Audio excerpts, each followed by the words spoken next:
Tubuh Komandan Shin gemetar melihat kemarahan Xiaoyan dan ia buru-buru diam. Zian tampaknya dalam masalah, ujar Cailin.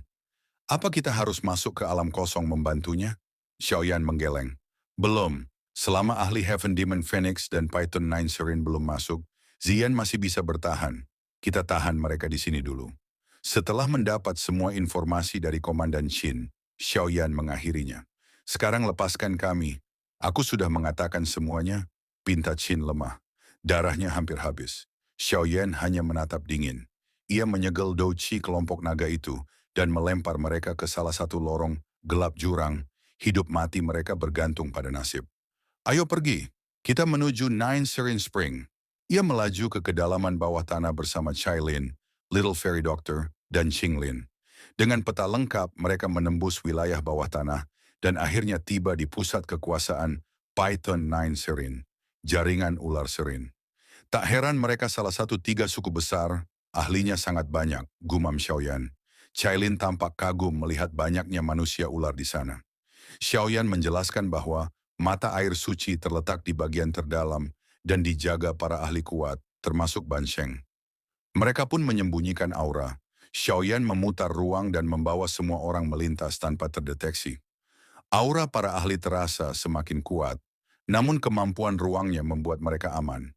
Mereka tiba di sebuah jurang raksasa yang memancarkan hawa dingin mematikan, tempat bersemayam Nine Serene Spring. Xiaoyan membawa mereka turun dengan kekuatan ruang. Setelah perjalanan panjang, dasar jurang terlihat. Sebuah danau besar kuning tua dengan kilau merah darah samar. Energi dinginnya menusuk.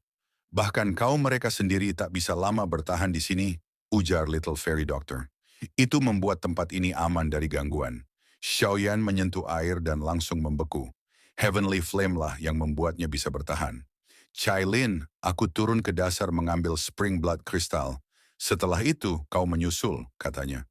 Konstitusi Cailin dan Heavenly Flame membuat hanya mereka berdua yang mampu mendekat. Cailin mengangguk dan memperingatkan agar ia mundur jika terlalu berbahaya. Setelah menyuruh Little Fairy Doctor dan Qinglin bersembunyi, Heavenly Flame menyelimuti tubuh Xiaoyan. Ia pun terjun ke mata air. Uap putih mengepul hebat saat api melawan dingin ekstrim. Setelah ia menghilang ke kedalaman, Cailin meminta yang lain untuk menyingkir dan menyembunyikan aura. Mereka semua berbaur dengan kegelapan. Wilayah mata air kembali sunyi. Tak ada satupun yang menyadari bahwa sekelompok penyusup telah memasuki tempat tersuci suku Python 9 Serene. Sesosok bayangan melesat menembus danau kuning keruh. Api surgawi yang menyelimuti Xiaoyan terus mengeluarkan suara mendesis setiap kali bersentuhan dengan air. Sungguh pantas disebut 9 musim semi tenang. Kekuatan gelap dan dinginnya benar-benar menakutkan. Xiaoyan bergerak semakin dalam. Wajahnya kian serius. Bahkan dengan perlindungan api surgawi, tubuhnya mulai mati rasa. Douchi di sekujur tubuh pun terasa melambat. Aku tidak bisa tinggal lama di sini, harus lebih cepat. Melawan dingin ekstrem itu membuat Douji-nya terkuras.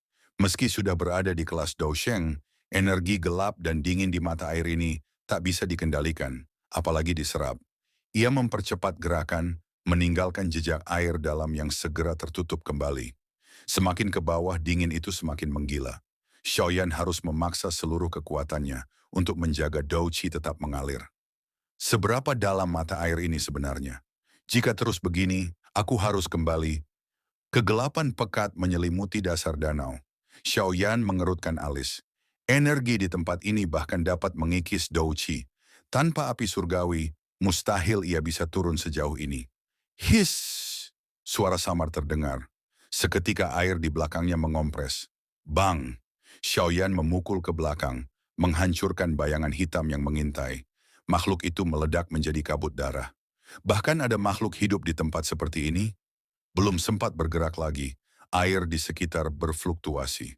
Kabut hitam tiba-tiba memenuhi pandangan. Bukan kabut, melainkan ribuan ular hitam kecil bersisik aneh. Mereka memuntahkan panah-panah air gelap pekat yang melesat cepat, mengoyak danau dengan suara berat.